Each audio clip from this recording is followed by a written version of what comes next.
Welcome to the Properties to Profit podcast. I'm Michael, your host.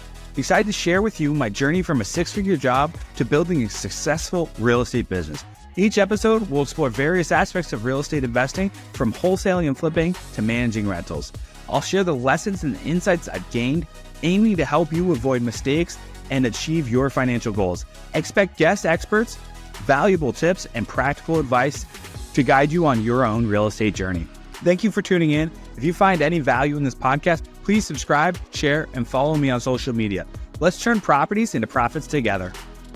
Hey guys, Michael on today's Properties to Profits episode. Thanks for joining in, guys.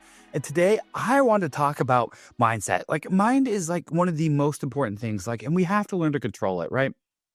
And some of us are better at it than others. And if you're like me, I would say in the past, I have been pretty bad at controlling my mindset, not being able to control my emotions and feelings. So something I want to share with you guys is emotions are responses to something that happens, right? And we have a feeling tied to that emotional response. And so something I want to share with you guys is whatever feeling you're feeling, you get to decide that, right?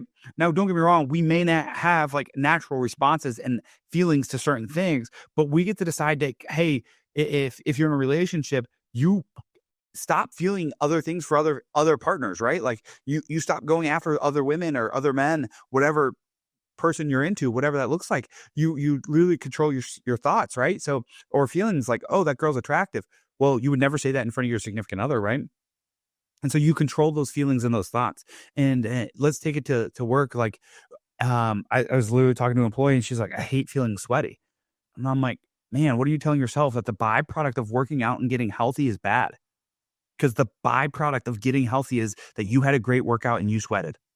And she's telling herself subconsciously that she hates this feeling. Well, she doesn't have to hate that feeling. She can say, oh my gosh, I'm sweating. That means I'm taking a step that when I'm older, I'm going to live a better life, right? I'm going to extend my life a little bit farther because I'm getting healthy by working up a sweat today. So what we tell ourselves matters. And so the feelings and thoughts we have around certain things, we have so much control and we don't realize how much they matter. And so something that I've been angry and I have some trauma responses, and anger a lot of times is my first response to those things. Well, now when I'm feeling angry, I have to process, hey, anger isn't what I want to be feeling right now, or I don't know why I'm actually angry. I just know I'm angry. That's my first thought. So anytime I feel like I'm angry, I ask my question, do I know why I'm angry? The answer is usually no. Okay, so if I don't know why I'm angry, okay, let's kick this feeling to the side. I don't need this feeling. And like that, my anger goes away.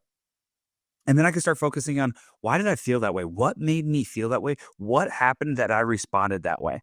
And then when I can break it down at that level, I can really start to solve the problems at hand, whatever they are, because anger is always a secondary emotion and we get to kick those feelings as we see fit. So you don't have to stick with that original emotion that comes in your mind. So if you're having emotions and feelings around, I get an ice bath. A lot of people wouldn't do that. It's no, not worth it. I crave it. I love it. And I've changed my feelings and thoughts around the ice baths, that they bring me joy, they bring me excitement, and they help me recover faster, right? Which gives me more energy. They give me a ton of energy to get through my day. And so that's one thing. Going to the gym. I think going to the gym is I love it. I crave it. And so when I go to the gym, I'm just yes, I'm going to have a great day. Where a lot of people oh, I don't want to do it. I don't want to get out of bed. I jump out of bed to go to the gym. And it's because I've trained myself a feeling that is a positive response that helps me keep doing those hard things. Same with reading. At one point I struggled to read and I was going to get held back if I didn't start to read. So I had to train myself to think, okay, reading is fun. Reading is enjoyable. And it took a long time to get that one down. But when I got it down, now I read 40 to 50 books a year and I just love to read. I love information. And I actually, this will be my first year not reading 40 books in a long time, but I've read multiple books 3 or 4 times. The next thing is just controlling your thoughts and emotions and intentions. So I reframe my thoughts when I go to the gym, hey, I'm going to stay off my phone and I'm going to focus on this workout for my health. My family needs this. My daughter needs this so I can live longer and have less ailments in old age that my daughter feels like she may have to take care of me. I don't want to put that responsibility on her. And I can control that by being more focused during my workouts and more intentional with what I eat, right? Then when I'm pulling in home, it's to take a shower and get ready for work, I have to set the intention like I want to be efficient as possible showering. Don't want to waste time on Facebook or social media or talking to people. Because I have a tendency after the gym just to want to talk to people and call them and see if they want to chat. That's not the best use for my time. Best use is to be in and out and get to the office on time and help my team grow the business. And then it's getting to the business. It's like, I'm going to find joy in the day. I'm not going to nitpick people's little things. I'm going to find things that they're doing well and give them a positive response so that they can do better. Humans do better with positive responses. And so we get to set those intentions. You should be setting your intentions multiple times throughout the day.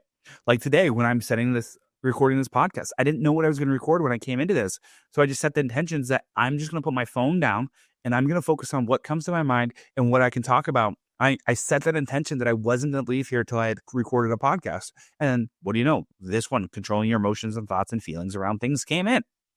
And a lot of times people are like, oh, I'm bored. I don't want to do those things. And that's true. That used to be me. But I've set that, hey, no, I'm going to do this thing until I get this result. And no matter how long it takes, or I'll put like an hour time frame on it. I mean, this podcast is going to be less than 10 minutes. So it's like if I put an hour on it, I should be able to talk and get something out of it for 10 minutes, right? And then it's setting that intention when I go back home, or whether it's with my significant other or my daughter. It's like, hey, I'm going to be present with her. I'm going to play with her, whatever she wants to do, as long as it's within reason. She broke something recently. The intention was she didn't mean to do it, so I'm never going to get mad at her. I'm just going to ask her, hey, what happened there? And she's just like, I lost track of where I was in the room. I saw it happen, and I believe that's exactly what happened. I said, okay, did you do it on purpose? She said, no. I said, what are you feeling? She said, I'm sorry. I said, it's okay. Let's just be more careful where we are and be more intentional. And she's like, okay, Daddy, gave me a hug, and we went on with our day. Right? There's no need to punish her. She didn't mean to do it. And I also wanted her to realize that accidents do happen. It's okay as long as we don't hide them. And so but back to setting my intentions that, hey, I'm going to have a good time with my daughter no matter what happens. She's been sick recently, and dealing with a sick 3-year-old can be tough. They're moody and they want things their way and all of these things. But I just have to set the intentions. I'm going to be patient with her. I'm going to have fun with her. And I'm going to find enjoyment in whatever we're doing, even if I don't personally enjoy it. Just another thing, like my nephew was over. He loves art. I do not like art at all. But I set the intention that when I was hanging out with him and watching him do his art, I was going to be interested, genuinely interested, learn more about art and figure out what he enjoyed about it, what made his clock tick around it so that I could help support the things that he enjoyed. Because when you're helping kids in your life, it's not about what you want out of life for them. It's, I mean, don't get me wrong. You want to control that they stay away from drugs and that they respect people and all of those things. But what they enjoy, as long as it's productive and positive to our society, like we shouldn't control it. I love business and I love working. My nephew doesn't necessarily need to do that. If he loves art and that's his thing, that can totally be his passion and his hobby. I'm totally okay with that. So I need to be present with him. He's 10 years old and I got to show genuine interest in what he wants to do. Not necessarily what I want to do. Now, can I show him other things and see if he wants to do it? Yes, there's a time for that. But when it's his time and we're doing what he wants to truly do, I need to show interest in that and I need to be focused on that and not let the emotions and my feelings about the things he enjoys in life dictate how I spend time with him. So I hope you guys found something out of this and just realize that whatever feelings or thoughts you're controlling, if you just set those intentions around what you want to get out of that or why you're, and then focus on why, when you have a thought that you don't agree with, why that's coming up and reset the intentions, I think you'll have a more enjoyment out of life and get closer to what you want out of life without having having less setbacks. So I hope you guys found some value in this. If you did, please share and message me on Instagram and let me know. And I look forward to talking to you guys soon. Thanks. Bye. Thank you for listening to the Properties for Profit podcast. I hope you found today's episode valuable. If you enjoy the show, please subscribe and share it with others who might benefit. Follow me on social media for more updates and tips. Until next time, keep turning properties into profits.